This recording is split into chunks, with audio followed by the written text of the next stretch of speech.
એક એવો માણસ જે પોતાના આખા જીવનમાં એક પણ અક્ષર લખ્યો નથી, પણ આજે દુનિયાની સૌથી મોટી યુનિવર્સિટીઓમાં તેના નામે પુસ્તકોનો અભ્યાસ થાય છે.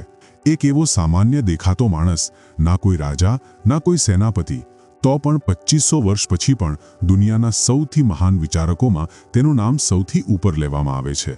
એ માણસનું નામ છે સોક્રેટીસ.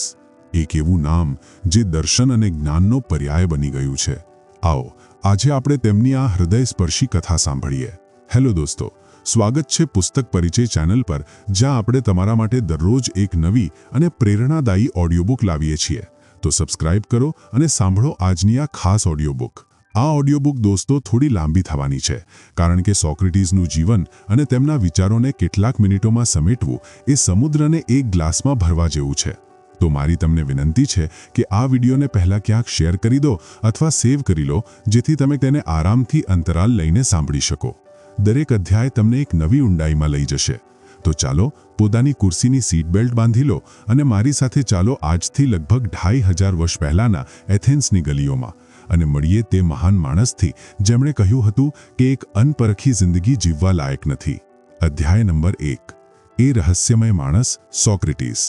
એક એવો માણસ જેણે કંઈ લખ્યું નહીં, તો પણ દુનિયા તેને શીખે છે. કલ્પના કરો, તમે પ્રાચીન એથેન્સના કોઈ વ્યસ્ત બજારમાં હાજર છો. ચારે બાજુ સંગમરમરની સુંદર ઇમારતો છે. લોકો રેશમ અને સૂતના વસ્ત્રોમાં અહીં તહીં ફરી રહ્યા છે. વેપારીઓ પોતાનો માલ વેચી રહ્યા છે અને રાજનેતાઓ લોકતંત્ર પર ભાષણ આપી રહ્યા છે. આ જ ટોળામાં તમને એક અજીબ માણસ દેખાય છે. પગમાં કંઈ પહેર્યું નથી, વસ્ત્રો સાદા અને જૂના છે. ચહેરો કંઈ ખાસ આકર્ષક નથી. નાક ચપટી અને આંખો ખૂબ મોટી. તે કોઈ અમીર વેપારી નથી લાગતો, ના જ કોઈ તાકતવર નેતા. તે ફક્ત લોકો પાસે જાય છે અને તેમને ખૂબ અજીબ સવાલો પૂછવા લાગે છે. તે એક મોચીને પૂછે છે, ન્યાય શું છે? તે એક સેનાપતિને પૂછે છે, હિંમત શું હોય છે? તે એક રાજનેતાને પૂછે છે, એક સારો નાગરિક બનવાનો અર્થ શું છે? પહેલાં તો લોકો તેને જવાબ આપવાની કોશિશ કરે છે, પણ તેના સવાલો આગળ તેમના બધા જવાબો ખોખલા સાબિત થઈ જાય છે. તે માણસ લોકોને એ અહેસાસ કરાવી દે છે કે જેને તેઓ જ્ઞાન સમજી રહ્યા હતા, તે વાસ્તવમાં ફક્ત તેમના અભિપ્રાય છે. તેમની ધારણા છે, સત્ય નહીં. એ જ હતા સોક્રેટીસ. એક એવો માણસ જેનું કામ જ લોકોના જ્ઞાનના અહંકાર પર આઘાત કરવાનું હતું. સૌથી આશ્ચર્યની વાત એ છે કે સોક્રેટીસે પોતે ક્યારેય કંઈ લખ્યું નહીં. એક પણ પુસ્તક નહીં, એક પણ પત્ર નહીં, એક પણ લીટી નહીં. તો પછી સવાલ ઊભો થાય છે કે આપણે તેમના વિશે આટલું બધું કેવી રીતે જાણીએ છીએ? તેનો જવાબ તેમના શિષ્યોમાં છુપાયેલો છે, ખાસ કરીને પ્લેટો અને ઝેનોફોનમાં. પ્લેટો, જેઓ પોતે એક મહાન દાર્શનિક બન્યા, પોતાના ગુરુ સોક્રેટીસથી એટલા પ્રભાવિત હતા કે તેમણે પોતાની અનેક પુસ્તકોમાં સોક્રેટીસને જ મુખ્ય પાત્ર બનાવ્યું. પ્લેટોના લખેલા ડાયલોગ્સ અથવા સંવાદો જ તે ઝરોખા છે જેમાંથી આપણે સોક્રેટીસની દુનિયામાં ડોક્યુ કરી શકીએ છીએ. પણ અહીં જ એક ખૂબ મહત્વની વાત સામે આવે છે, જેને વિદ્વાનો સોક્રેટિક પ્રોબ્લેમ કહે છે. વાત એ છે કે પ્લેટોની વાતોમાં કેટલું સોક્રેટીસ છે અને કેટલું પોતે પ્લેટો. શું પ્લેટોએ તે જ લખ્યું જે સોક્રેટીસ કહેતા હતા, અથવા તેમણે પોતાના ગુરુના મુખથી પોતાના જ વિચારો દુનિયા સામે મૂક્યા? આ એક એવો સવાલ છે જેનો કોઈ પાક્કો જવાબ આજ સુધી નથી મળ્યો. આ એવું છે જાણે તમે કોઈની જીવનીનો અભ્યાસ કરી રહ્યા છો જે તેના સૌથી મોટા પ્રશંસકે લખી હોય. સ્પષ્ટ છે કે તેમાં કંઈક મિશ્રણ તો હશે જ, પણ આ રહસ્ય હોવા છતાં એક વાત સ્પષ્ટ છે: સોક્રેટીસ કોઈ સામાન્ય માણસ ન હોતા. તેઓ એથેન્સ માટે એક ગેડફ્લાય હતા, એક એવી માખી જે ઘોડાને વારંવાર ડંખ મારીને તેને સૂવા નથી દેતી, તેને જગાડી રાખે છે. સોક્રેટીસ એથેન્સના સમાજને, ત્યાંના લોકોને પોતાના સવાલોથી ડંખ મારતા હતા. તેમને તેમની અજ્ઞાનતાની ઊંઘમાંથી જગાડવાની કોશિશ કરતા હતા. તેઓ કહેતા હતા કે તેઓ સૌથી બુદ્ધિમાન માણસ એટલે જ છે કારણ કે તેઓ જાણે છે કે તેઓ કંઈ જ જાણતા નથી. વિચારો જરા, કેટલો ઊંડો આત્મવિશ્વાસ હશે તે માણસમાં, જે ભરી સભામાં આ સ્વીકારી શકે કે મને કંઈ જ ખબર નથી.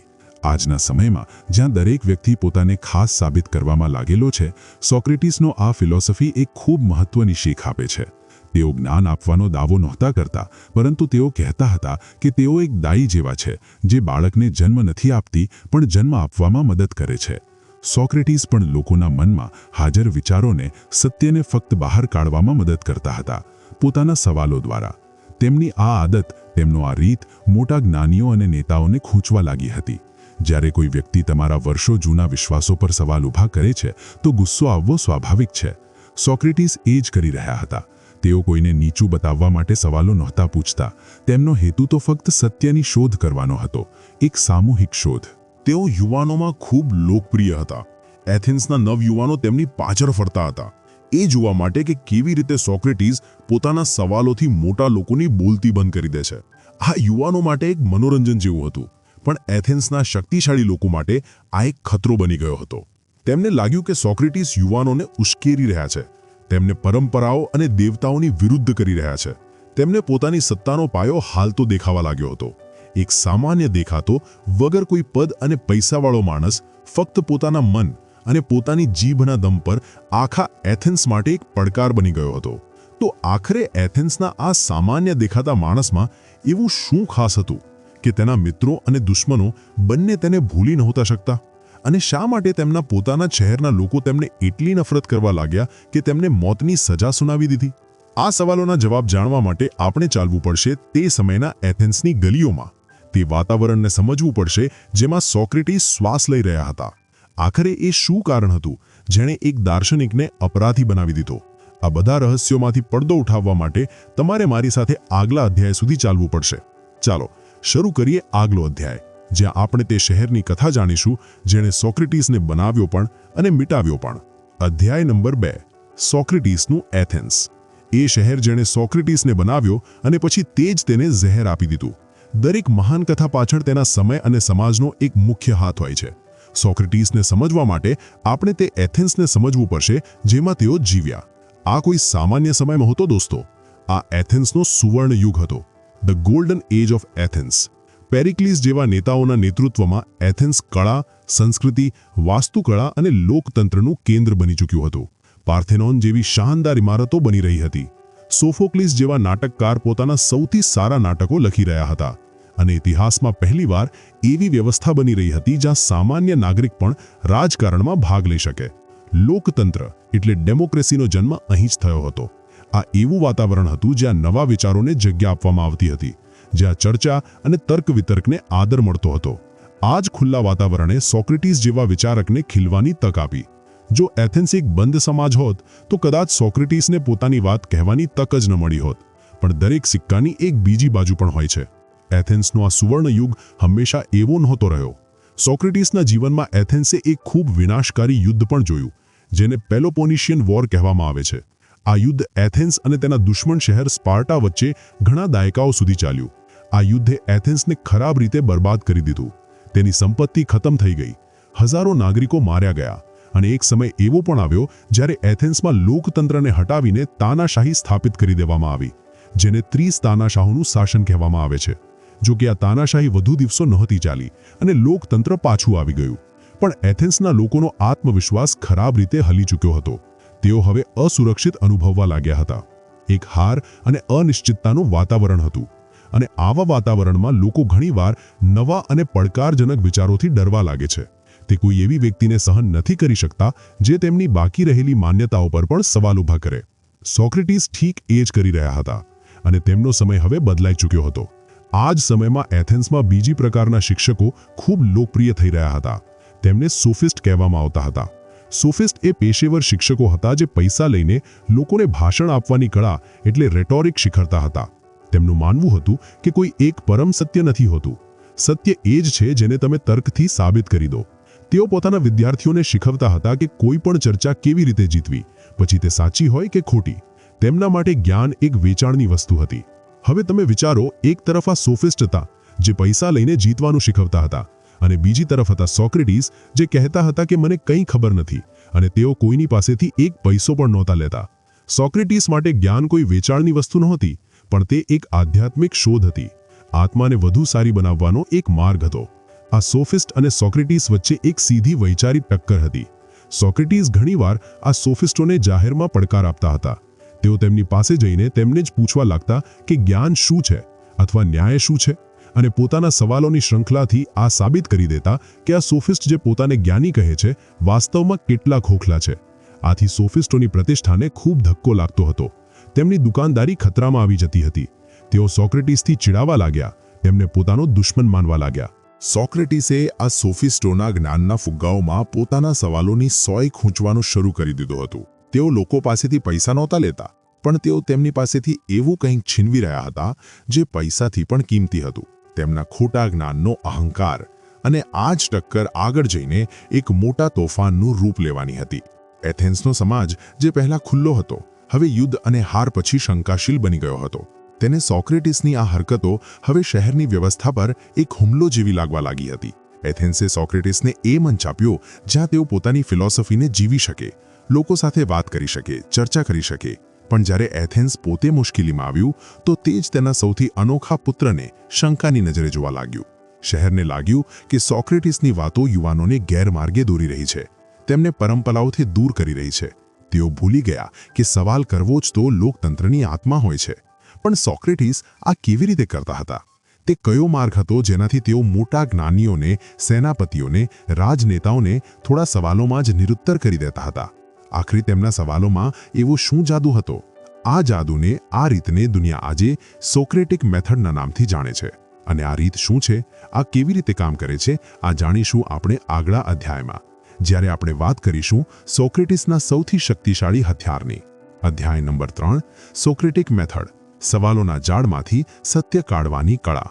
તો દોસ્તો, હવે આપણે સોક્રેટિસના તે હથિયારની વાત કરવાના છીએ જે કોઈ તલવાર કે ભાલા કરતાં વધુ તીક્ષ્ણ અને અસરકારક હતું. આ કોઈ ભૌતિક હથિયાર નહોતું, આ હતું તેમના વિચારવાનો અને વાત કરવાનો માર્ગ, જેને આજે આપણે સોક્રેટિક પદ્ધતિ કહીએ છીએ. આ ફક્ત સવાલ પૂછવો નથી, આ સવાલો દ્વારા કોઈને સત્ય સુધી પહોંચાડવાની એક કળા છે. આ પદ્ધતિ એટલી શક્તિશાળી છે કે આજે પણ દુનિયાની સૌથી સારી લો સ્કૂલ્સ, મેડિકલ સ્કૂલ્સ અને બિઝનેસ સ્કૂલ્સમાં તેનો ઉપયોગ થાય છે, જેથી વિદ્યાર્થીઓની ક્રિટિકલ થિંકિંગને વધુ સારી બનાવી શકાય. તો ચાલો તેને સરળ ભાષામાં સમજીએ કે આખરે આ શું છે. સોક્રેટિસનું માનવું હતું કે તેઓ કોઈને કંઈ શીખવી નથી શકતા, તેઓ ફક્ત તેમને વિચારવા મજબૂર કરી શકે છે. તેમનું કામ જ્ઞાન આપવાનું નહીં, પણ સામેવાળાના અંદર જે જ્ઞાન પહેલેથી હાજર છે તેને બહાર કાઢવાનું હતું. આ પદ્ધતિ કેવી રીતે કામ કરે છે? માની લો સોક્રેટિસ કોઈ સેનાપતિને મળે છે જે દાવો કરે છે કે તે જાણે છે હિંમત શું હોય છે. સોક્રેટિસ કહેશે, વાહ, આ તો ખૂબ સારી વાત છે, હું હંમેશાથી આ જાણવા માંગતો હતો, શું તમે મને શીખવશો કે હિંમત શું છે? સેનાપતિ ખૂબ ગર્વથી જવાબ આપશે, હિંમતનો અર્થ છે યુદ્ધમાં પોતાની જગ્યા પર ડટી રહેવું, ભાગવું નહીં. હવે સોક્રેટિસનો અસલી કામ શરૂ થશે. તેઓ કહેશે, તમારો જવાબ ખૂબ સારો છે, પણ શું કોઈ સેના જે રણનીતિ અનુસાર પાછા હટે છે, જેથી દુશ્મનને જાળમાં ફસાવી શકે, શું તે કાયર છે? સેનાપતિ વિચારશે અને કહેશે, ના, તે તો એક ખૂબ હિંમતવાળું અને સમજદારીભર્યું પગલું છે.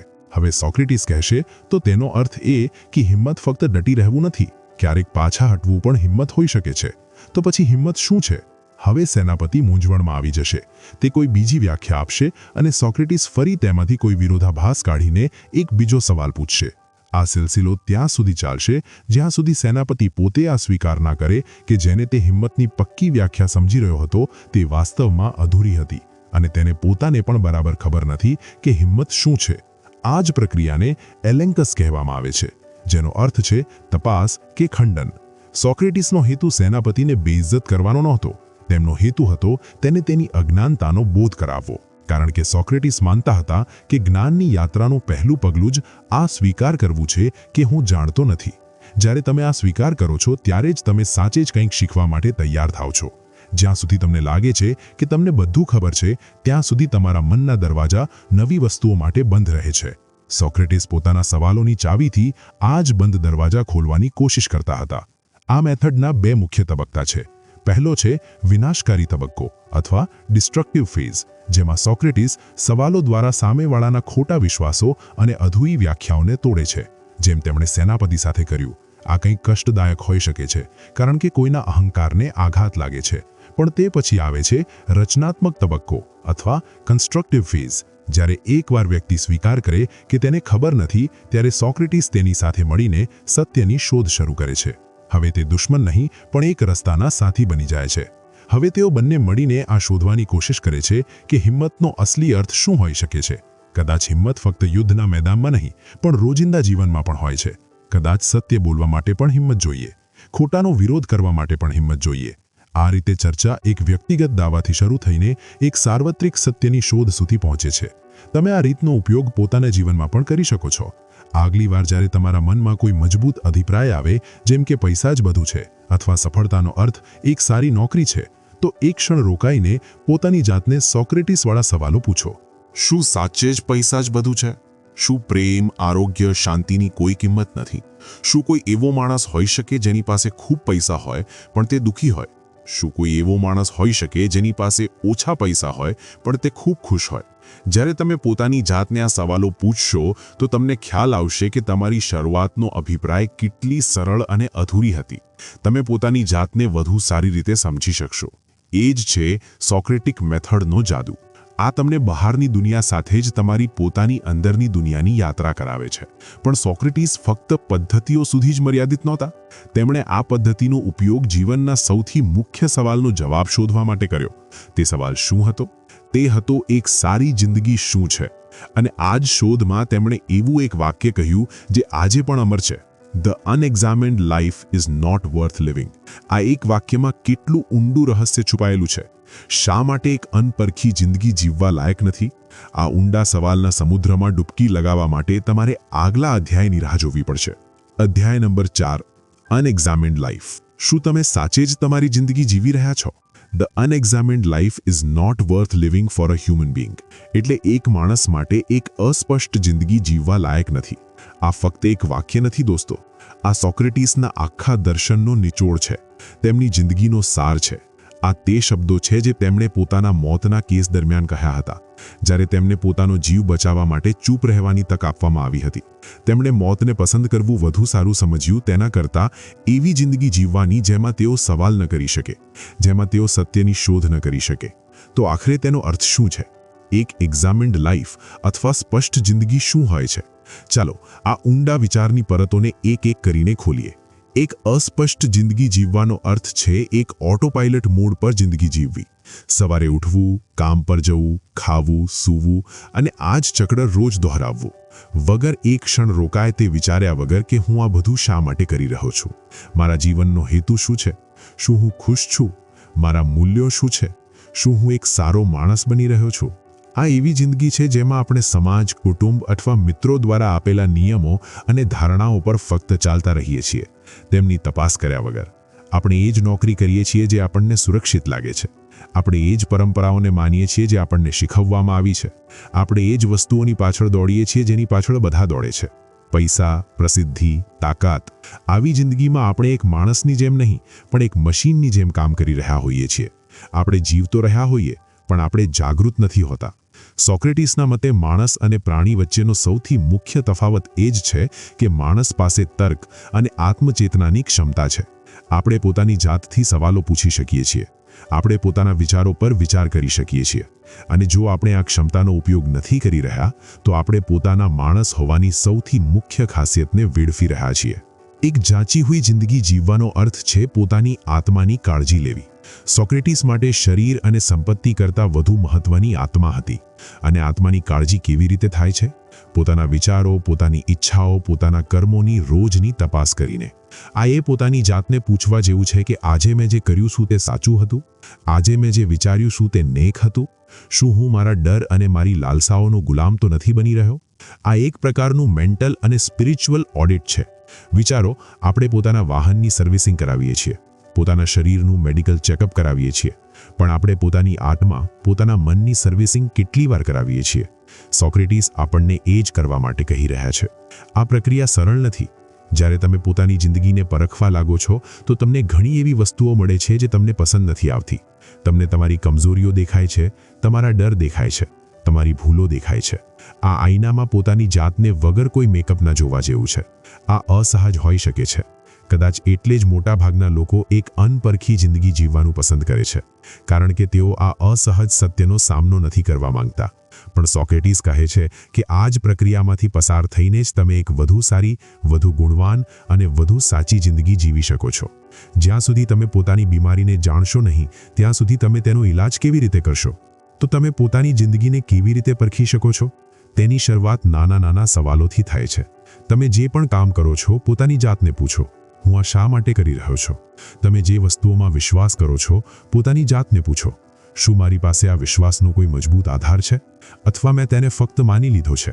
પોતાના સંબંધોને પરખો, પોતાની આદતોને પરખો, પોતાના સ્વપ્નોને પરખો. શું તમારા સ્વપ્નો સાચે જ તમારા છે અથવા સમાજે તમારા પર થોપી દીધા છે? શું તમારા સંબંધો તમને એક વધુ સારો માણસ બનાવી રહ્યા છે? શું તમારી આદતો તમને તમારા લક્ષ્ય તરફ લઈ જઈ રહી છે અથવા તેનાથી દૂર? શું તમે ક્યારે રોકીને વિચાર્યું છે કે તમારા જીવનના સૌથી મહત્વના મૂલ્યો શું છે? સત્યતા, પ્રેમ, પૈસા, ન્યાય અથવા કંઈક બીજું? જો તમે વિચાર્યું હોય તો કોમેન્ટ્સમાં જરૂર જણાવજો. આ આત્મચિંતન જ સોક્રેટીસની નજરમાં સૌથી મુખ્ય ધાર્મિક કાર્ય હતું. પણ જ્યારે તમે પોતાની જિંદગીને પરખો છો તો તમને સાચું અને ખોટુંનું માપદંડ પણ તો જોઈએ. સોક્રેટીસ માટે તે માપદંડ શું હતું? તેઓ કેવી રીતે નક્કી કરતા હતા કે શું સારું છે અને શું ખરાબ? તેનો જવાબ તેમના એક બીજા ક્રાંતિકારી વિચારમાં છુપાયેલો છે. વર્ચ્યુ ઇઝ નોલેજ, એટલે સદ્ગુણ જ જ્ઞાન છે. આ વિચાર જેટલો સરળ લાગે છે એટલો જ ઊંડો છે. અને આ એટલો વિવાદાસ્પદ શા માટે હતો? શા માટે લોકો કહેતા હતા કે સોક્રેટીસની આ વાત વાસ્તવિક જિંદગીમાં લાગુ પડતી નથી? આ ગૂંચને ઉકેલવા માટે આપણે આગલા અધ્યાયમાં ચાલવું પડશે. અધ્યાય નંબર 5, સદ્ગુણ જ જ્ઞાન છે. શું કોઈ જાણી જોઈને ખરાબ હોઈ શકે છે? સોક્રેટીસનો જવાબ તમને આશ્ચર્યમાં મૂકી દેશે.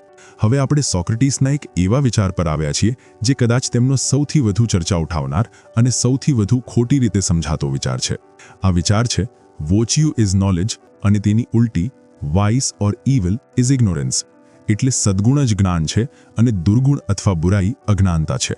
પહેલીવાર સાંભળવામાં આ વાત ખૂબ અજીબ લાગે છે. તેનો અર્થ તો એ થયો કે કોઈ પણ માણસ જાણી જોઈને કંઈક ખોટું અથવા ખરાબ નથી કરતો.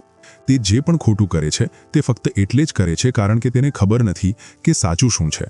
હવે તમે કહેશો, આ કેવી રીતે શક્ય છે? આપણે રોજ પોતાની આંખોથી જોઈએ છીએ કે લોકો જાણી જોઈને ચોરી કરે છે, જૂઠું બોલે છે, ધોખો આપે છે.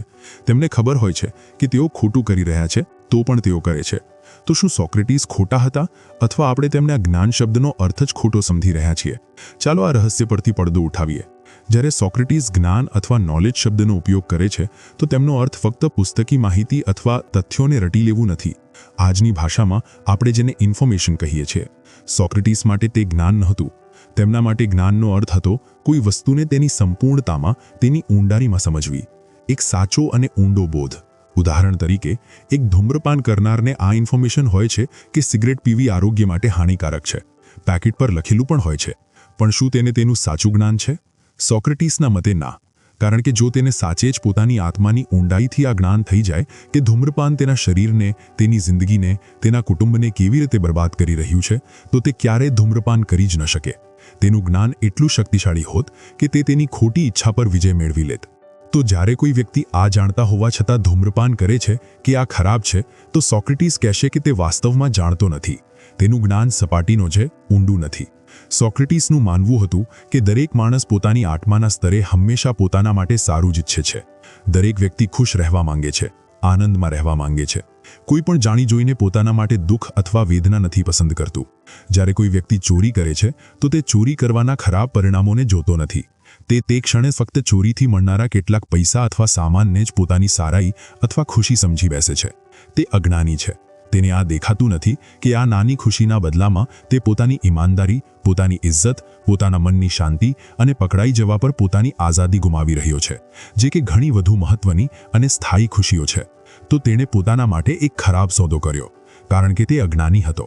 તેને સારા અને ખરાબ વચ્ચેનો તફાવત તો ખબર હતો, પણ તેને અલ્ટિમેટ ગુડ અથવા પરમ સારાનું જ્ઞાન નહોતું. આ વિચારનું એક ખૂબ ઊંડું પરિણામ નીકળે છે. જો બુરાઈ ફક્ત અજ્ઞાનતા છે તો આપણે અપરાધીઓથી નફરત કરવાને બદલે તેમને શીખવવું જોઈએ, તેમને શિક્ષિત કરવું જોઈએ. સોક્રેટીસના દર્શનમાં જેલનો હેતુ સજા આપવાનો નહીં પણ સુધારવાનો હોવો જોઈએ. એક અપરાધી કોઈ શૈતાન નથી. તે ફક્ત એક એવો માણસ છે જેની આત્મા બીમાર છે, જે અજ્ઞાનના અંધારામાં ભટકી ગયો છે. તેને પ્રકાશ બતાવવાની જરૂર છે, તેને જ્ઞાન આપવાની જરૂર છે. આ એક ખૂબ માનવીય અને ક્રાંતિકારી વિચાર છે, ખાસ કરીને તે સમયે જ્યારે જેવું કરે તેવું ભરવાનો કાયદો ચાલતો હતો. સોક્રેટીસ કહી રહ્યા હતા કે આપણે લોકોના કર્મોથી નહીં પણ તેમની અજ્ઞાનતાથી લડવું જોઈએ. આપણે સિસ્ટમને એવી બનાવવી જોઈએ જે લોકોને ગુણવાન બનવામાં, જ્ઞાની બનવામાં મદદ કરે. પણ આ વિચારની ટીકા પણ ખૂબ થાય છે. એરિસ્ટોટલ, જે પ્લેટોના શિષ્ય હતા, તેમણે પણ આ પર સવાલ ઊભા કર્યા. તેમણે અક્રાસ્યા અથવા ઈચ્છાશક્તિની કમીનો કોન્સેપ્ટ આપ્યો. તેમણે કહ્યું કે ઘણીવાર એવું થાય છે કે આપણને ખબર હોય છે કે સાચું શું છે, પણ આપણી ઈચ્છાઓ અથવા લાગણીઓ એટલી હાવી થઈ જાય છે કે આપણે પોતાની જાતને રોકી નથી શકતા. જેમ કોઈ ડાયટિંગ કરનારને ખબર હોય છે કે કેક ખાવી ખોટી છે, પણ તે પોતાની જાતને રોકી નથી શકતો. આ એક એવી ચર્ચા છે જે આજે પણ દર્શનશાસ્ત્રમાં જીવંત છે. શું બુરાઈ અજ્ઞાનતા છે અથવા ઈચ્છાશક્તિની કમી? તમે શું વિચારો છો? શું કોઈ માણસ જાણી જોઈને ખરાબ પસંદ કરી શકે છે? પોતાનો અભિપ્રાય કોમેન્ટ્સમાં જરૂર શેર કરજો. સોક્રેટિસનો જવાબ તો એ જ હતો કે જો કોઈને સાચે જ પૂર્ણ રીતે જ્ઞાન થઈ જાય તો તે ક્યારેય ખોટો રસ્તો પસંદ કરી જ ન શકે. તેનું જ્ઞાન જ તેનો માર્ગદર્શક બની જશે. અને આ જ જ્ઞાન લોકોને આપવું, તેમને તેમની અજ્ઞાનતાથી બહાર કાઢવું, સોક્રેટિસે પોતાની જિંદગીનું મિશન બનાવી દીધું હતું. પણ જ્યારે તમે લોકોને વારંવાર આ કહેશો કે તેઓ અજ્ઞાની છે, તો તેઓ તમને પ્રેમ તો નહીં જ કરે. સોક્રેટિસનું આ જ મિશન તેમને એથેન્સની સત્તાની નજરમાં અપ્રિય લાગવા લાગ્યું હતું. તેઓ એક સુધારક હતા, પણ લોકો તેમને એક ઉપદ્રવીની જેમ જોવા લાગ્યા હતા. તેઓ એક ગેટફ્લાય બની ચૂક્યા હતા. આ ગેટફ્લાય શું હતી અને તેને એથેન્સના ઘોડાને કેવી રીતે ત્રાસ આપ્યો, જાણીશું આગલા અધ્યાયમાં. અધ્યાય નંબર 6. એથેન્સનો ગેટફ્લાય. વો આવાજ જે સત્તાને ખૂંચવા લાગ્યો. કલ્પના કરો, એક વિશાળ આળસુ અને મોટો ઘોડો જે પોતાની તાકાત હોવા છતાં ફક્ત સુસ્ત રહેવા માંગે છે. અને પછી એક નાની માખી, એક ગેટફ્લાય આવે છે અને તેને વારંવાર ડંખ મારે છે, તેને ત્રાસ આપે છે, તેને જાગવા અને દોડવા મજબૂર કરી દે છે. સોક્રેટિસે પોતાના કેસ દરમિયાન પોતાના માટે આ જ ગેટફ્લાયની ઉપમા વાપરી હતી. તેમણે કહ્યું હતું કે એથેન્સનું રાજ્ય તે આળસુ ઘોડા જેવું છે અને તેઓ, સોક્રેટિસ, તે ગેટફ્લાય છે જેને દેવતાઓએ આ ઘોડાને જગાડી રાખવા માટે મોકલ્યો છે. આ એક ખૂબ સચોટ અને શક્તિશાળી ઉપમા હતી જે તેમના કામ અને તેમના અંતને બંનેને સમજાવે છે. એક ગેટફ્લાયનું કામ ઘોડાને ડંખ મારવાનું છે, તેને તકલીફ આપવાની છે જેથી તે વધુ સારો બને. પણ ઘોડાને તે ગેટફ્લાય ક્યારેય પસંદ નથી આવતી. તે ફક્ત તેને મારીને પોતાની સુસ્તીમાં પાછો ફરવા માંગે છે. સોક્રેટિસ એથેન્સ માટે એ જ કરી રહ્યા હતા. તેઓ એથેન્સના નાગરિકોને, તેના નેતાઓને, તેના કવિઓને, તેને કારીગરોને, બધાને પોતાના સવાલોથી ડંખ મારી રહ્યા હતા. તેઓ તેમને તેમની સૌથી પ્રિય ધારણાઓ વિશે સવાલો પૂછી રહ્યા હતા. તેઓ તેમને પૂછી રહ્યા હતા કે જેને તેઓ ન્યાય, સુંદરતા, સત્યતા કહે છે, શું તેઓ તેનો અર્થ પણ સાચે જ જાણે છે? સોક્રેટિસનો હેતુ તેમને ત્રાસ આપવાનો નહોતો. તેમનો હેતુ હતો એથેન્સને નૈતિક અને બૌદ્ધિક રીતે સુસ્ત થવાથી બચાવવો. તેઓ માંગતા હતા કે એથેન્સના નાગરિકો ફક્ત નામ માટે નાગરિક ન હોય, પણ તેઓ પોતાની જવાબદારીઓને સમજે, પોતાના મૂલ્યોને જાણે અને એક વધુ સારા સમાજ બનાવવામાં યોગદાન આપે. તેઓ એક પ્રકારે સમાજના કોન્શિયસ કીપર એટલે અંતરાત્માના રક્ષક બની ગયા હતા. પણ જેમ થાય છે, જ્યારે તમે સત્તા પર, સ્થાપિત માન્યતાઓ પર અને લોકોના અહંકાર પર સવાલ ઊભા કરો છો, તો તમે મિત્રો ઓછા અને દુશ્મનો વધુ બનાવો છો. સોક્રેટિસ કોઈની સાથે વ્યક્તિગત દુશ્મની નહોતા રાખતા, પણ તેમની પદ્ધતિ જ એવી હતી કે લોકો પોતાને અપમાનિત અનુભવવા લાગતા હતા. વિચારો, એથેન્સનો કોઈ મહાન રાજનેતા જે હજારો લોકો સામે ભાષણ આપે છે, જ્યારે સોક્રેટિસના કેટલાક સવાલો સામે નિરુત્તર થઈ જાય અને તે પણ યુવાનોના સમૂહ સામે, તો તેને કેવું લાગતું હશે? તેને લાગતું હશે કે સોક્રેટિસે ભરી સભામાં તેની ઇજ્જત ઉતારી દીધી. તે સોક્રેટિસથી નફરત કરવા લાગતો હતો. સોક્રેટિસે આવા અનેક શક્તિશાળી દુશ્મનો બનાવી લીધા હતા. રાજનેતાઓ, કવિઓ અને તે સોફિસ્ટ જેમની દુકાનદારી તેઓ બંધ કરાવી રહ્યા હતા. આ લોકો તકની રાહ જોતા હતા કે ક્યારે સોક્રેટિસને રસ્તેથી હટાવી શકાય. સોક્રેટિસનું ગેટફ્લાયવાળું કામ તે સમયે વધુ ખતરનાક બની ગયું. જ્યારે એથેન્સ રાજકીય રીતે અસ્થિર હતું, પેલોપોનેજિયન વોરમાં હાર અને 30 ટાયરન્ટ્સના ક્રૂર શાસને એથેન્સના સમાજમાં એક ડર પેદા કરી દીધો હતો. લોકો કોઈપણ પ્રકારની ટીકા અથવા સવાલ જવાબને હવે લોકતંત્ર પર હુમલાના રૂપે જોવા લાગ્યા હતા. તેમને લાગતું હતું કે સોક્રેટિસની આ નકારાત્મકતા, આ દરેક વસ્તુ પર સવાલ ઊભા કરવાની આદત યુવાનોને રાજ્ય પ્રત્યે વિદ્રોહી બનાવી રહી છે. તેમને ડર હતો કે સોક્રેટિસના પ્રભાવમાં આવીને યુવા જૂના દેવતાઓ અને પરંપરાઓનો આદર કરવાનું છોડી દેશે, જેનાથી શહેર પર દેવતાઓનો કોપ પડશે. તેમનો ડર નિરાધાર પણ નહોતો. સોક્રેટિસના અનેક શિષ્યો જેમ કે એલ્સીબાઇડીઝ અને ક્રિટિયાસ આગળ જઈને એથેન્સ માટે મુખ્ય મુસીબત બન્યા હતા. જો કે સોક્રેટિસ તેના માટે સીધા જવાબદાર નહોતા, પણ તેમના દુશ્મનોને એક બહાનું મળી ગયું. તેમણે કહેવું શરૂ કરી દીધું, જુઓ, આ સોક્રેટિસના જ શીખવેલા લોકો છે જે શહેરને બરબાદ કરી રહ્યા છે. એક તરફ સોક્રેટિસ પોતાની જાતને શહેરનો સૌથી મુખ્ય હિતૈષી માનતા હતા. એક એવો ડોક્ટર જે કડવી દવા આપીને શહેરની બીમારીને મટાડવા માંગે છે. બીજી તરફ શહેરના શાસકો અને અનેક સામાન્ય લોકો તેમને એક બીમારી જેવા જોવા લાગ્યા હતા. એક એવો વાયરસ જે સમાજના નિયમોને ખોખલા કરી રહ્યો છે. આ નજરોનો તફાવત હતો, ઈરાદાઓનો નહીં. સોક્રેટિસનો ઈરાદો નેક હતો, પણ તેમની રીત લોકોને ચૂકતી હતી. તેઓ શહેરને જગાડવા માંગતા હતા, પણ શહેર સુવા માંગતું હતું. અને એક આળસુ ઘોડો ઘણીવાર તે ગેટફ્લાયને મારી નાખે છે જે તેને ખૂબ ત્રાસ આપે છે. એથેન્સ પણ હવે એ જ કરવાની તૈયારી કરી રહ્યું હતું. સોક્રેટીસની વિરુદ્ધ એક જાળ ગૂંથાઈ રહ્યો હતો, એક એવો કાનૂની જાળ જેમાં તેમને ફસાવીને હંમેશા માટે ચૂપ કરાવી શકાય. પણ સોક્રેટીસની કથા ફક્ત તેમની જ નથી. આ તે લોકોની પણ છે જેમણે તેમને સમજ્યા, તેમને સાંભળ્યા અને તેમની વાતોને અમર બનાવી દીધી. કોણ હતા આ લોકો? કોણ હતા સોક્રેટીસના તે શિષ્યો જેના કારણે આજે આપણે આ બધી વાતો કરી શકીએ છીએ? અને શું તે શિષ્યોએ સાચે જ સોક્રેટીસને તેવા જ બતાવ્યા જેવા તેઓ હતા? આ જાણવા માટે ચાલો આગલા અધ્યાયમાં, જ્યાં આપણે મળીશું સોક્રેટીસના સૌથી પ્રખ્યાત શાગિર્દોથી. અધ્યાય નંબર 7. ગુરુ એવો જેના શિષ્યે તેને અમર બનાવી દીધો. જેમ આપણે પહેલા અધ્યાયમાં વાત કરી હતી, સોક્રેટીસે પોતે કંઈ લખ્યું નહીં. તેમની કથા, તેમના વિચારો આપણા સુધી પહોંચ્યા છે બીજાના લખેલા શબ્દો દ્વારા. તેમાં સૌથી મહત્વના છે તેમના 2 શિષ્ય, ઝેનોફોન અને પ્લેટો. જો આ બંને ન હોત તો કદાચ સોક્રેટીસનું નામ ઇતિહાસના પાનાઓમાં ક્યાંક ખોવાઈ ગયું હોત. પણ આ બંનેએ પોતાના ગુરુને એટલી અલગ અલગ રીતે યાદ કર્યા કે ક્યારેક લાગે છે કે તેઓ 2 અલગ અલગ સોક્રેટીસની વાત કરી રહ્યા છે. આ બંનેના નજરિયાને સમજવું ખૂબ જરૂરી છે, કારણ કે આ જ આપણી આજની સોક્રેટીસની છબી બનાવે છે. પહેલા વાત કરીએ ઝેનોફોનની. ઝેનોફોન એક ઇતિહાસકાર અને સૈનિક હતા. તેઓ એક ખૂબ વ્યાવહારિક માણસ હતા. તેમણે સોક્રેટીસ વિશે જે કંઈક લખ્યું, જેમ મેમોરેબિલિયા અને એપોલોજી, તે એક સરળ વ્યાવહારિક સોક્રેટીસને બતાવે છે. ઝેનોફોનનો સોક્રેટીસ એક સારો નૈતિક માણસ છે, જે યુવાનોને સારી સલાહ આપે છે. તેમને અનુશાસિત જીવન જીવવાની અને પોતાના માતાપિતાનો આદર કરવાની શીખ આપે છે. તે એક પ્રકારે એક પરંપરાગત ગ્રીક શિક્ષક જેવા લાગે છે, જે ફક્ત લોકોને એક સારો નાગરિક બનવામાં મદદ કરી રહ્યો છે. તે પોતાના લેખોમાં સોક્રેટીસને તેમના પર લાગેલા આરોપોથી બચાવવાની કોશિશ કરતા દેખાય છે. તેઓ આ સાબિત કરવા માંગે છે કે સોક્રેટીસ કોઈ ખતરનાક ક્રાંતિકારી નહીં, પણ એક આદરણીય અને કાયદાનું પાલન કરનાર નાગરિક હતા. ઝેનોફોનનો સોક્રેટીસ વધુ જમીની છે, વધુ સરળ છે. પણ પછી આવે છે પ્લેટો, અને અહીં ચિત્ર પૂરેપૂરું બદલાઈ જાય છે. પ્લેટો ફક્ત એક શિષ્ય નહોતા, તેઓ પોતે એક જીનિયસ દાર્શનિક હતા. સોક્રેટીસની મોતે તેમના પર એટલો ઊંડો અસર કર્યો કે તેમણે પોતાનું આખું જીવન પોતાના ગુરુના વિચારોને સમજવામાં અને આગળ લઈ જવામાં લગાવી દીધું.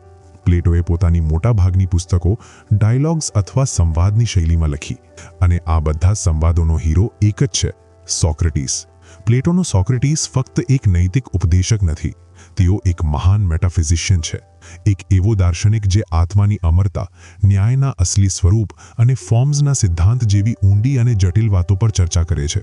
આ એવો સોક્રેટીસ છે જે ઝેનોફોનના સોક્રેટીસથી ક્યાંય વધુ બૌદ્ધિક, ક્યાંય વધુ રહસ્યમય અને ક્યાંય વધુ ક્રાંતિકારી છે. હવે સવાલ ઊભો થાય છે કે અસલી સોક્રેટીસ કોણ હતા? ઝેનોફોનવાળા સરળ શિક્ષક અથવા પ્લેટોવાળા મહાન દાર્શનિક? મોટાભાગના વિદ્વાનો માને છે કે સત્ય આ બંને વચ્ચે ક્યાંક છે. પ્લેટોના શરૂઆતના ડાયલોગ્સ, જેમ એપોલોજી, ક્રિટો, યુથીફ્રોમાં જે સોક્રેટીસ દેખાય છે, તે કદાચ અસલી સોક્રેટીસની વધુ નજીક છે. આ ડાયલોગ્સમાં સોક્રેટીસ તે જ સવાલ જવાબવાળી પદ્ધતિ વાપરે છે અને કહે છે કે તેઓ કંઈ જાણતા નથી. પણ પ્લેટોના પછીના ડાયલોગ્સ, જેમ ધ રિપબ્લિક અથવા ફેડોમાં, સોક્રેટીસ વિશાળ સિદ્ધાંતોની વાત કરવા લાગે છે, જેમ થિયોરી ઓફ ફોર્મ્સ. મોટાભાગના વિદ્વાનોનું માનવું છે કે આ પ્લેટોના પોતાના વિચારો હતા, જે તેમણે આદરપૂર્વક પોતાના ગુરુના મુખથી કહેરાવ્યા.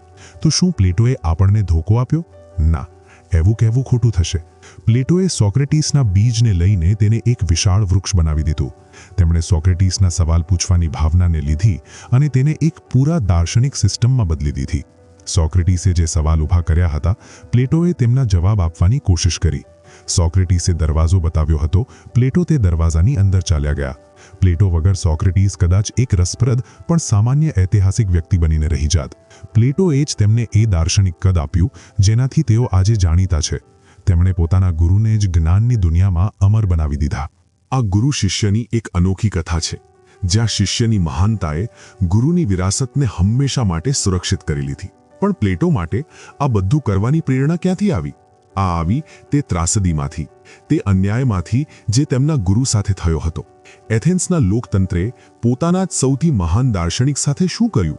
હવે આપણે તે કથાના સૌથી નાટકીય અને દુઃખદ વળાંક પર આવી પહોંચ્યા છીએ.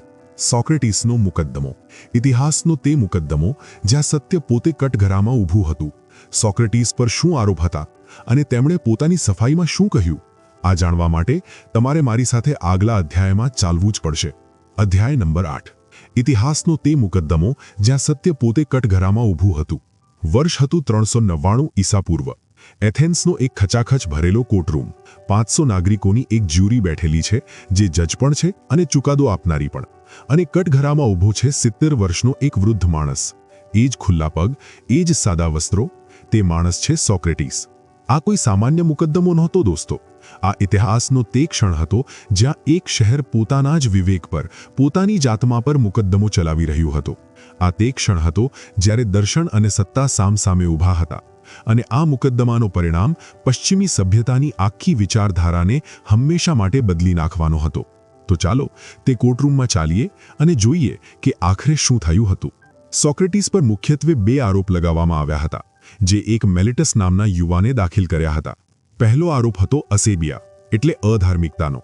તેનો અર્થ હતો કે સોક્રેટીસ શહેરના દેવતાઓને માનતા નથી, જેની એથેન્સ પૂજા કરે છે, અને તેઓ પોતાના નવા દેવતાઓ બનાવી રહ્યા છે.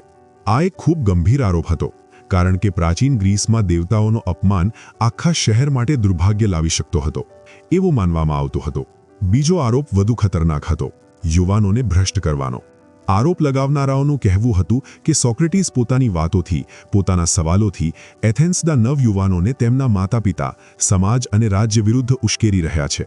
તેઓ તેમને પરંપરાઓ પર સવાલ ઊભા કરવા શીખવી રહ્યા છે, જે શહેરની સ્થિરતા માટે એક મુખ્ય ખતરો છે. આ આરોપ સીધો સોક્રેટીસના આખા જીવનના કામ પર એક હુમલો હતો. જ્યારે સોક્રેટીસની પોતાની સફાઈ આપવાની વારી આવી, તો તેમણે એ ન કર્યું જે કોઈ સામાન્ય માણસ કરે. તેમણે દયાની ભીખ ન માંગી, પોતાના રડતા બિલખતા કુટુંબને જ્યુરી સામે રજૂ ન કર્યું, અને ના જ તેમણે પોતાના પર લાગેલા આરોપોને ખોટા સાબિત કરવા કોઈ કાનૂની ચાલાકી કરી. તેના બદલે તેમણે એ જ કર્યું જે તેઓ આખું જીવન કરતા આવ્યા હતા. તેમણે દર્શનની વાત કરી, તેમણે સત્યની વાત કરી. તેમની આ સફાઈ આજે પ્લેટોના લખેલા ધી એપોલોજીમાં અમર છે.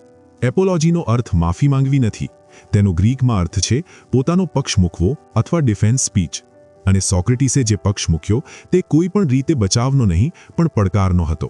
તેમણે કહ્યું કે તેઓ કોઈ દેવતાનો અપમાન નથી કરતા, પણ તેઓ તો ડેલ્ફાઈના ઓરેકલ અથવા ભવિષ્યવાણી કરનારી પૂજારીણીના આદેશનું પાલન કરી રહ્યા છે. જેમણે કહ્યું હતું કે સોક્રેટીસ કરતાં વધુ બુદ્ધિમાન કોઈ નથી. સોક્રેટીસે જ્યુરીને કહ્યું કે આ ભવિષ્યવાણીનો અર્થ સમજવા માટે જ તેમણે લોકો પાસેથી સવાલો પૂછવા શરૂ કર્યા. તેઓ આ જાણવા માંગતા હતા કે શું સાચે જ કોઈ તેમના કરતાં વધુ બુદ્ધિમાન છે? અને આ શોધમાં તેમને ખ્યાલ આવ્યો કે જે લોકો પોતાને બુદ્ધિમાન સમજે છે, તેઓ વાસ્તવમાં અજ્ઞાની છે. અને તેઓ પોતે એટલે બુદ્ધિમાન છે કારણ કે તેઓ ઓછામાં ઓછું આ તો જાણે છે કે તેઓ કંઈ જાણતા નથી. તેમણે કહ્યું કે તેઓ યુવાનોને ભ્રષ્ટ નથી કરી રહ્યા, પણ તેઓ તો તેમને આત્મપરીક્ષા કરવા શીખવી રહ્યા છે, જે એક માણસ માટે સૌથી જરૂરી વસ્તુ છે. અહીં જ તેમણે તેમની પ્રખ્યાત પંક્તિ કહી, એક અસ્પષ્ટ જિંદગી જીવવા લાયક નથી. તેમણે જ્યુરીને કહ્યું કે તેઓ એથેન્સ માટે એક ગેડફ્લાય જેવા છે, જેને દેવતાઓએ મોકલ્યો છે જેથી આ રાજ્ય સુવા ન જાય. અને જો તેઓ તેમને મારી નાખશે તો તેઓ પોતે જ પોતાનું નુકસાન કરશે, કારણ કે તેમના જેવો બીજો ગેડફ્લાય તેમને સરળતાથી નહીં મળે. વિચારો, મોત સામે ઊભા થઈને કોઈ એટલી નિડરતાથી વાત કરી શકે છે? સોક્રેટીસ જ્યુરીને ખુશ કરવાની કોશિશ નહોતા કરી રહ્યા, તેઓ તેમને શીખવવાની કોશિશ કરી રહ્યા હતા. તેમણે પોતાની જિંદગી અને પોતાના મિશનને પૂરી ઈમાનદારીથી જ્યુરી સામે મૂકી દીધું. પણ તેમની આ વાતો, તેમની આ બૌદ્ધિક ઈમાનદારી 500 સામાન્ય નાગરિકોની જ્યુરીને સમજાય નહીં. તેમને સોક્રેટીસનો આ રવૈયો અહંકાર ભર્યો લાગ્યો. તેમને લાગ્યું કે આ માણસ કાયદાનો આદર નથી કરતો, પણ તેમનું અપમાન કરી રહ્યો છે. વોટિંગ થઈ અને ખૂબ ઓછા અંતરથી સોક્રેટીસને દોષિત ઠેરવવામાં આવ્યા. તે સમયના કાયદા અનુસાર દોષિત ઠર્યા પછી આરોપી અને દોષિત બંનેને સજાનો પ્રસ્તાવ આપવો પડતો, અને જ્યુરી બંનેમાંથી એક પસંદ કરતી. આરોપીઓએ મોતની સજા માંગી. હવે સોક્રેટીસ પાસે તક હતી કે તેઓ કોઈ હલકી સજા, જેમ કે દંડ અથવા દેશ નિકાલ માંગીને પોતાનો જીવ બચાવી શકતા. પણ સોક્રેટીસ તો સોક્રેટીસ હતા. તેમણે જે સજા પોતાના માટે માંગી, તે સાંભળીને આખી જ્યુરી સ્તબ્ધ રહી ગઈ. તેમણે શું માંગ્યું? તેમણે કહ્યું કે શહેરને ત્રાસ આપવા, તેને જગાડવાના આ મહાન કામના બદલામાં તેમને સજા નહીં, પણ ઇનામ મળવું જોઈએ. તેમને પ્રાઇટેનિયમનો મફત ભોજન આપવું જોઈએ. એવો આદર જે ફક્ત ઓલિમ્પિક વિજેતાઓ અને શહેરના નાયકોને મળતો હતો. આ જ્યુરીનું ઘોર અપમાન હતું. હવે જ્યુરી પાસે કોઈ વિકલ્પ ન રહ્યો. તેમણે પહેલા કરતાં પણ વધુ મોટા બહુમતીથી સોક્રેટીસ માટે મોતની સજા પસંદ કરી લીધી.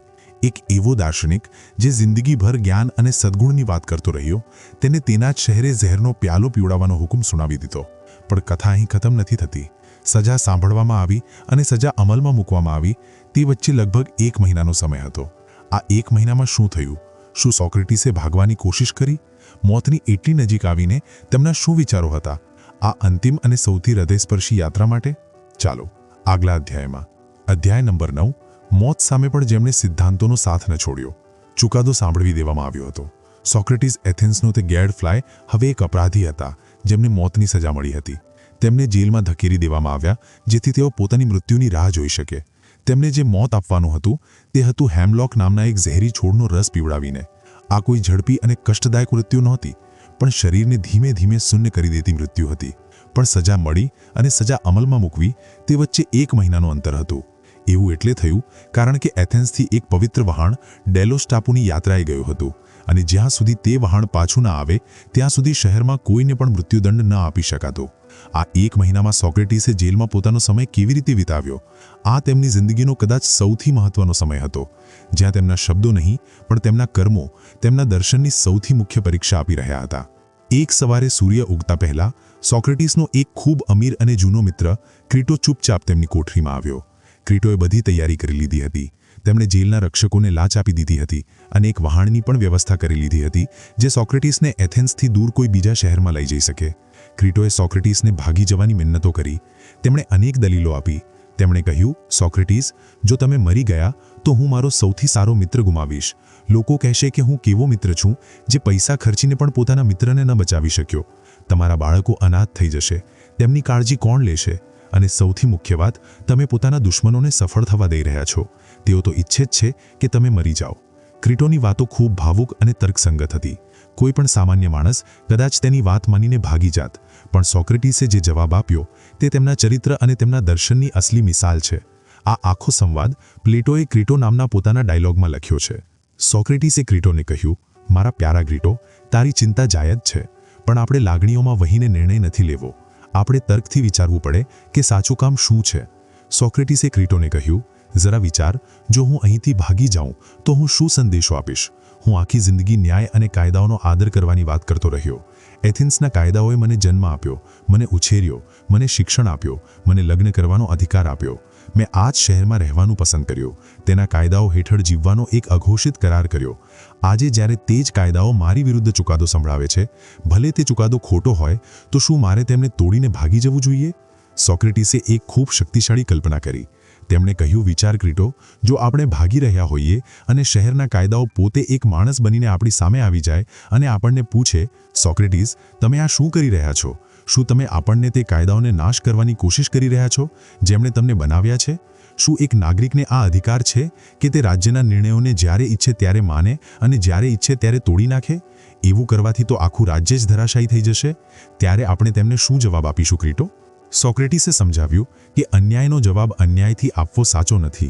ભલે એથેન્સની જ્યુરીએ તેમની સાથે અન્યાય કર્યો હોય, પણ જો તેઓ કાયદો તોડીને ભાગે છે તો તેઓ પણ અન્યાય કરશે. તેમને એક ખોટાને સાચું કરવા માટે બીજું ખોટું કામ ન કરવું જોઈએ.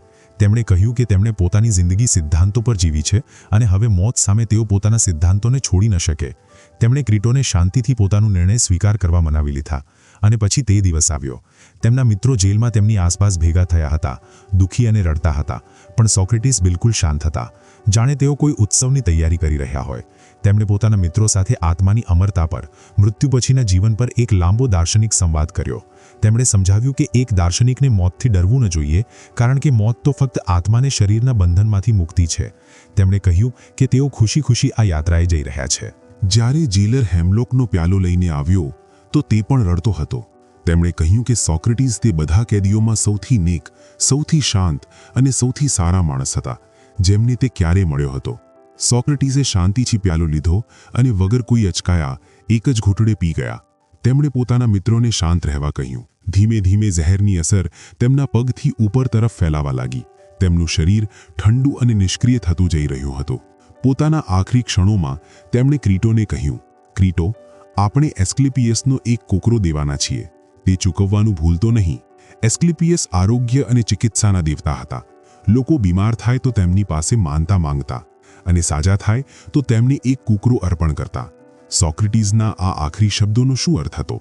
કદાચ તેઓ આ કહી રહ્યા હતા કે મૃત્યુ શરીરની બીમારીનો એક ઇલાજ છે અને હવે તેઓ સાજા થઈ ગયા છે અને પછી તેઓ હંમેશા માટે શાંત થઈ ગયા.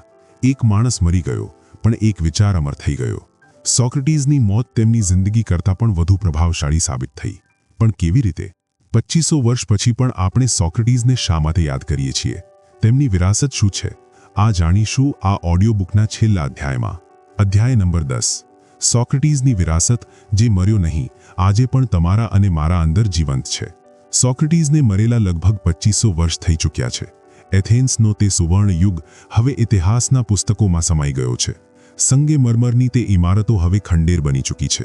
પણ સોક્રેટીસનું નામ, તેમના વિચારો, તેમની સવાલ પૂછવાની હિંમત આજે પણ જીવંત છે. આજના આ ધાંધી ધમાલ અને માહિતીના વિસ્ફોટવાળા યુગમાં સોક્રેટીસ પહેલા કરતાં વધુ પ્રસ્તુત થઈ ગયા છે. તેમની વિરાસત ફક્ત દર્શનના ભારે પુસ્તકો સુધી મર્યાદિત નથી. તે આપણા વિચારવાની રીતમાં, આપણી શિક્ષણ વ્યવસ્થામાં અને આપણા ન્યાયના સિદ્ધાંતોમાં આજે પણ શ્વાસ લે છે. ચાલો જોઈએ કે સોક્રેટીસે આપણને શું આપ્યું અને તે આજે આપણા માટે શા માટે જરૂરી છે.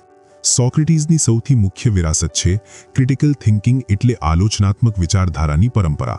તેમના પહેલા જ્ઞાન ગુરુઓથી શિષ્યો સુધી આવતું અને તેને વગર સવાલ કરે માની લેવાતું. સોક્રેટીસે આ પરંપરાને તોડી. તેમણે આપણને શીખવ્યું કે કોઈ પણ વાતને ફક્ત એટલે જ ન માનો કારણ કે કોઈ મહાન માણસ તે કહી રહ્યો છે અથવા તે સદીઓથી ચાલી આવે છે. તેને તર્કની કસોટી પર કસો. તેના પર સવાલ ઊભા કરો, તેની તપાસ કરો. આજે જ્યારે આપણે બાળકોને શાળામાં શીખવીએ છીએ કે શા માટે પૂછો, તો આપણે અજાણતા જ સોક્રેટીસની જ વિરાસતને આગળ વધારી રહ્યા હોઈએ છીએ. વિજ્ઞાન, જે દરેક વસ્તુ પર સવાલ કરે છે અને પુરાવા માંગે છે, તેની નીંવમાં પણ ક્યાંક ને ક્યાંક સોક્રેટીસની ભાવના જ છે. આજના સોશિયલ મીડિયાના યુગમાં જ્યાં ફેક ન્યૂઝ અને ખોટી માહિતીની પૂર આવી છે, સોક્રેટીસનું આ હથિયાર આપણા માટે એક સુરક્ષા કવચ જેવું છે. દરેક પોસ્ટ, દરેક વિડીયો પર વિશ્વાસ કરતા પહેલા પોતાની જાતને પૂછવું, શું આ સાચું છે? તેનો સ્ત્રોત શું છે? તેની બીજી બાજુ શું હોઈ શકે છે? એ જ છે સોક્રેટીસ જેવું વિચારવું. તેમની બીજી મુખ્ય વિરાસત છે નૈતિકતા અને આત્મજ્ઞાનનો સંગમ. સોક્રેટીસે આપણને કહ્યું કે એક સારી જિંદગી જીવવા માટે બાહ્ય સફળતા, પૈસા અથવા પ્રસિદ્ધિ જરૂરી નથી. સૌથી જરૂરી છે પોતાની આત્માની કાળજી લેવી, પોતાની જાતને જાણવી. નો થાયસેલ્ફ, પોતાની જાતને જાણો. આ તેમના દર્શનનું કેન્દ્ર હતું. તેમણે નૈતિકતાને ધર્મના કર્મકાંડોથી બહાર કાઢીને વ્યક્તિગત વિવેક અને તર્કનો વિષય બનાવી દીધી. સારો માણસ બનવા માટે તમને કોઈ બાહ્ય શક્તિની જરૂર નથી. તમને ફક્ત પોતાની અંદર ઝાંકવાની, પોતાના મૂલ્યોને સમજવાની અને તેમના અનુસાર જીવવાની જરૂર છે. આ વિચાર આજે પણ એટલો જ શક્તિશાળી છે. આપણી માનસિક આરોગ્યની સમસ્યાઓ, તણાવ, ચિંતા, આ બધાનું એક મુખ્ય કારણ એ પણ છે કે આપણે એક અનપરખી જિંદગી જીવી રહ્યા છીએ. આપણે પોતાની અંદરની અવાજ સાંભળવાને બદલે બહારના ધાંધી ધમાલમાં ખોવાઈ ગયા છીએ. સોક્રેટીસ આપણને રોકાઈને પોતાની જાત સાથે મળવા કહે છે. તેમની ત્રીજી અને કદાચ સૌથી સાહસિક વિરાસત છે બૌદ્ધિક ઈમાનદારી અને પોતાના સિદ્ધાંતો પર અડગ રહેવાની હિંમત. સોક્રેટીસ ઈચ્છે તો પોતાનો જીવ બચાવી શકતા. તેઓ ચૂપ રહેવાનું વચન આપી શકતા. તેઓ દેશ છોડીને જઈ શકતા. તેઓ જ્યુરી પાસે માફી માંગી શકતા. પણ તેમણે એવું કંઈ ન કર્યું. તેમના માટે એવી જિંદગી જીવવાનો કોઈ અર્થ ન હતો જે તેમના સિદ્ધાંતો વિરુદ્ધ હોય. મોત તેમને મંજૂર હતું, પણ પોતાના સત્ય સાથે સમજોતો કરવો નહીં. આ સિવિલ ડિસોબિડિયન્સ એટલે સવિનય અવજ્ઞાનું એક મહાન ઉદાહરણ છે. જ્યારે માર્ટિન લૂથર કિંગ જુનિયર અથવા મહાત્મા ગાંધી જેવા નેતાઓએ અન્યાયપૂર્ણ કાયદાઓનો શાંતિપૂર્ણ વિરોધ કર્યો, તો તેમના સંઘર્ષમાં સોક્રેટીસની આત્મા પણ સામેલ હતી. સોક્રેટીસ આપણને શીખવે છે કે સત્ય બોલવું અને સાચા માટે ઊભા રહેવું ક્યારેક ખૂબ મોંઘું પડી શકે છે. પણ અંતે એ જ એક આદરણીય માર્ગ છે. સોક્રેટીસે કોઈ જવાબો ન આપ્યા. તેમણે ફક્ત સાચા સવાલો પૂછવા શીખવ્યા. તેમણે આપણને કોઈ મંજિલ ન બતાવી. તેમણે ફક્ત આપણને સાચા માર્ગ પર ચાલવું શીખવ્યું.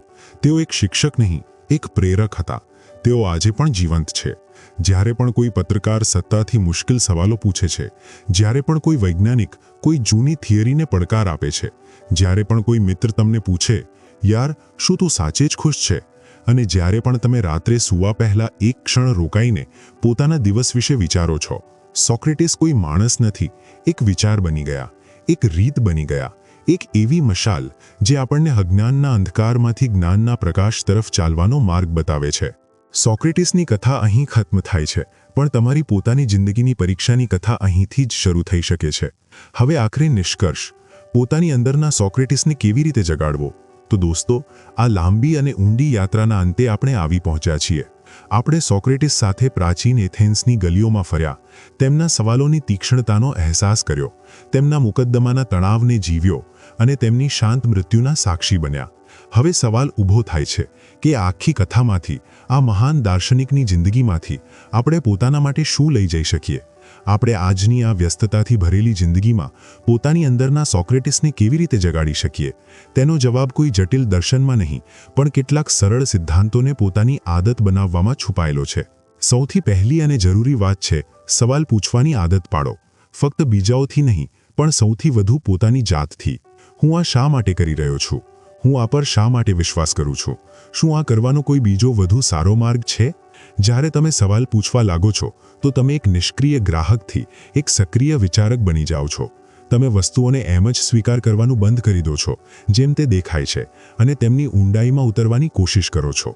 આ તમારા કામમાં, તમારા સંબંધોમાં અને તમારી વ્યક્તિગત વૃદ્ધિમાં એક ક્રાંતિકારી બદલાવ લાવી શકે છે. બીજી શીખ છે, બૌદ્ધિક વિનમ્રતા અપનાવો. આ સ્વીકાર કરવાની હિંમત રાખો કે હું જાણતો નથી.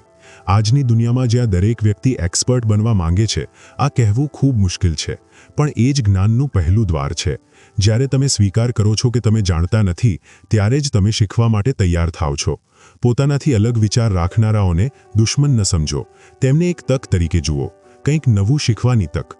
ચર્ચા જીતવા માટે નહીં, પણ સત્ય સમજવા માટે કરો. ત્રીજી અને સૌથી મહત્વની શીખ છે, પોતાની જિંદગીને પરખો. દરરોજ અથવા દર અઠવાડિયે કેટલોક સમય ફક્ત પોતાની જાત સાથે વિતાવો. એક ડાયરી લખો, ધ્યાન કરો, અથવા ફક્ત શાંત બેસીને વિચારો. પોતાના દિવસનું વિશ્લેષણ કરો. આજે તમે શું સારું કર્યું? શું તમે કંઈક વધુ સારું કરી શકત? શું તમે પોતાના મૂલ્યો પર ચાલ્યા? શું તમે ખુશ છો? આ તમારી આત્માની સર્વિસિંગ છે.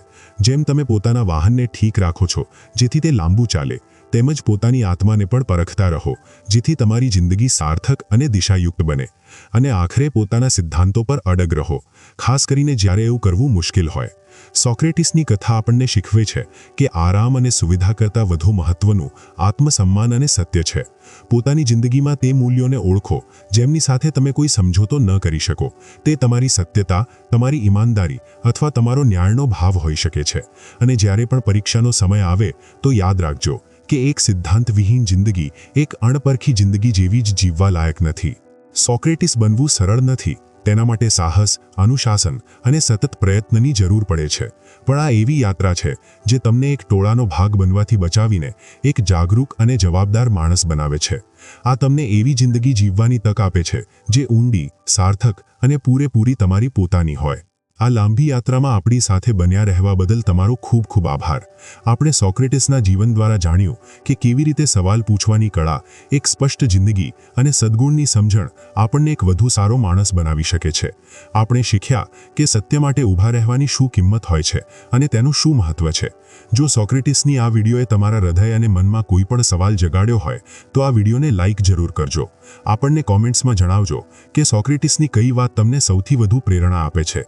અને જો તમે આવી જ ઊંડી અને જીવન બદલાવનારી ઓડિયો બુક સાંભળવા માંગો છો, તો પુસ્તક પરિચય ચેનલને સબસ્ક્રાઇબ કરવાનું ભૂલતા નહીં, અને તે ઘંટડીના ચિહ્નને પણ દબાવી દેજો, જેથી આપણી આગલી ઓડિયો બુક સીધી તમારા સુધી પહોંચે. યાદ રાખજો, જ્ઞાનની યાત્રા ક્યારેય ખત્મ નથી થતી. ધન્યવાદ.